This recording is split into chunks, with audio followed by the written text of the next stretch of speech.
그, 여러분들이 아실지 모르겠는데, 유학의 가르침 가운데, 그, 가장 중시하는 가르침 가운데 하나가, 이제 신독이라는 그런 가르침이 있습니다. 이 대학과 중용이라는 책에서, 자주 나오는 단어 가운데 하나가 이 신독이라는 그런 표현이 되는데, 신이라는 것은 뭐 삼가다, 조심하다라는 의미가 됐고, 독이라는 것은 홀로라는 의미를 가진 그런 한자 단어가 됩니다. 그래서 이 둘을 같이 써서 신독. 홀로 있을 때도 틀어지지 않고, 그리고 몸가짐을 항상 조심하는 것. 그러니까 남한테 보여지는 모습이나 내가 혼자 있는 그런 모습이나 다름이 없이 행동하고 조심해서 살아가라는 그런 가르침이 바로 신독이 됩니다. 굉장히 고리타분하고 그리고 오래된 그런 가르침이고 요즘 세대의 현세에 그렇게 또 맞는 현세의 사람들에게 젊은 친구들에게 그런 맞는 뭐 그런 가르침이라고 하기에는 조금 좀 어려울 수 있는 그런 단어라고도 생각이 들지만 그런데 한편으로는 이런 자세가 좀 필요할 때도 있다라는 그런 생각이 좀 들기도 합니다. 그러니까 겉과 속이 다르지 않는 그런 모습으로서 삶을 살아가는 것이 우리에게도 필요한 그런 지혜라고 이제 생각이 드는데, 우리들이 흔히 뭐 대인배 또 소인배 이렇게 사람들을 이렇게 뭐 너무 이분법적으로 나누기도 하지만 조금 이제 통이 크고 그 배포가 크고 그 사람들에게 잘 베푸는 사람들을 우리가 흔히 대인배, 그리고 그와 좀 반대로 조금은 인색하고 그리고 너무 그 개인주의적 그리고 이기주의적 삶을 사람들을 우리가 이제 소인배라는 그런 표현을 사용해서 쓰기도 합니다. 엄밀히 말하면 이게 그렇게 대비가 되는 단어는 사실 아닌데 대인배, 소인배, 오히려 뭐 이것보다는 어쨌든 근데 대비가 되는 말인 것은 좀 맞는 것 같아가지고 이 우리가 일상생활에서 자주 이게 사용하는 그런 표현인 것은 맞는 것 같습니다. 주로 소인배 근데 반대말로 쓰는 것은 군자라는 표현이 사실은 소인배의 반대말로 쓰는데 어감이 확 와닿는 건 이제 대인배죠, 대인배.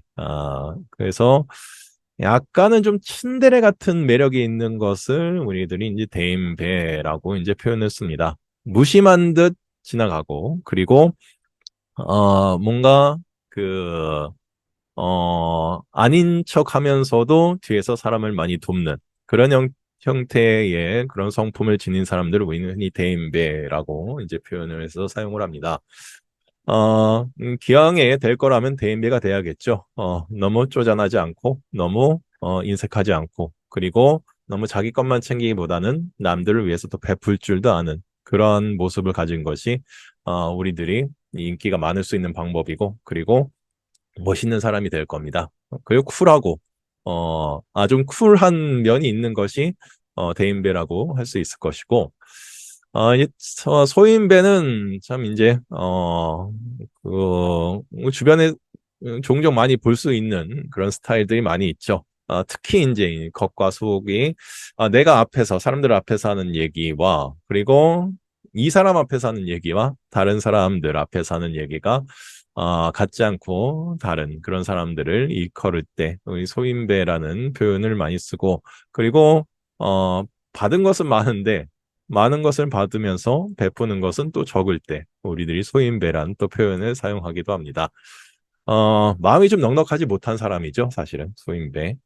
그래서 같이 있으면 주변 사람들이 피곤하고 그리고 뭔가 마음이 불편해지고 이런 사람들이 있습니다. 그런 사람들은 거의 한 99%는 소인배라고 할 수 있을 겁니다.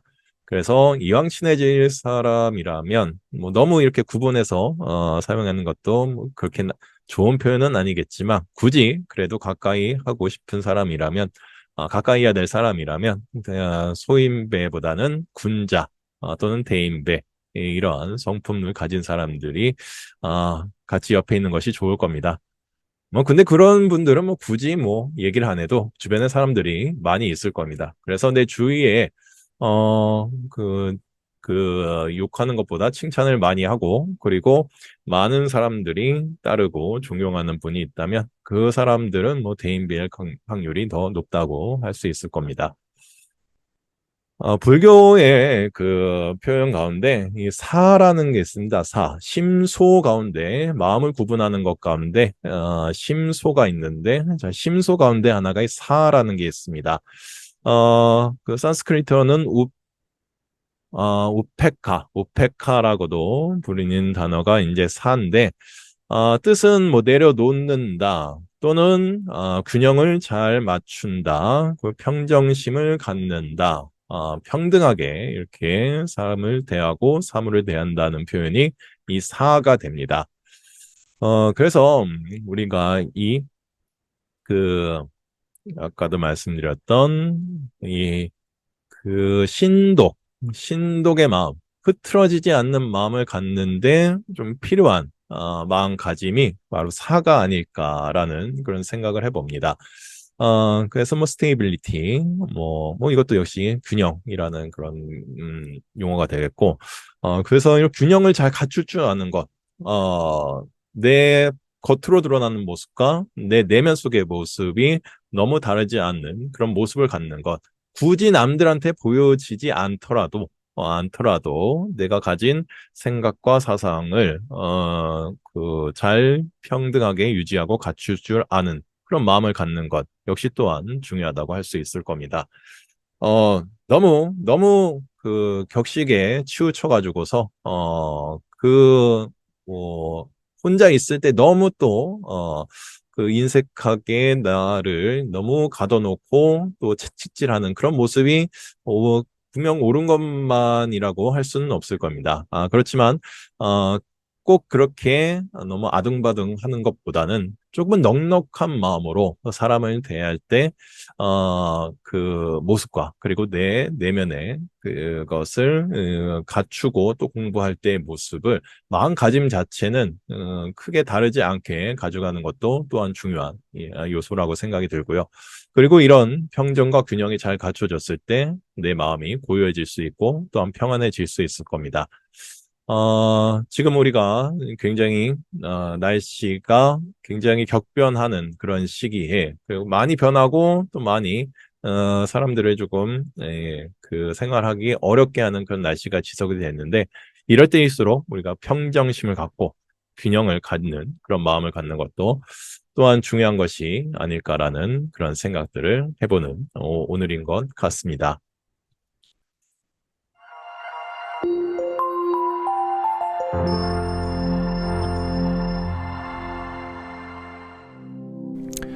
눈을 감아 보겠습니다.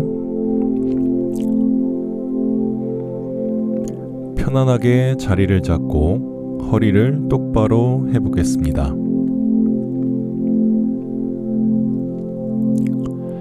그러면서 몸 전체를 편안하게 이완시켜 보겠습니다. 명상을 하는 동안 눈을 감고서 여러분의 의식을 자기 안으로 가져오겠습니다. 너무 긴장하지 마시고 저의 안내를 따라서 자연스럽게 명상을 해보겠습니다. 숨을 깊게 들이마시고 다시 길게 내쉬어 보겠습니다. 눈을 감은 채로 당신을 아주 많이 사랑하는 당신과 가까운 한 사람을 떠올려 보겠습니다.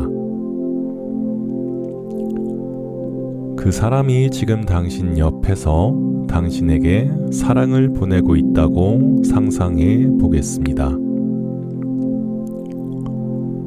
그 사람은 당신이 안전하고 건강하고 행복하길 간절히 바라고 있습니다. 당신은 그 사람에게서 당신을 향한 따뜻한 바람과 사랑을 느낄 수 있을 것입니다. 그에게서 충분한 사랑을 느꼈다면 이제 다시 그 사람에게 내가 받은 사랑을 돌려주겠습니다. 당신의 모든 사랑과 따뜻한 바람들을 다시 돌려 보내주면 됩니다. 당신처럼 그 사람도 그저 행복할 수 있길 바라시면 됩니다.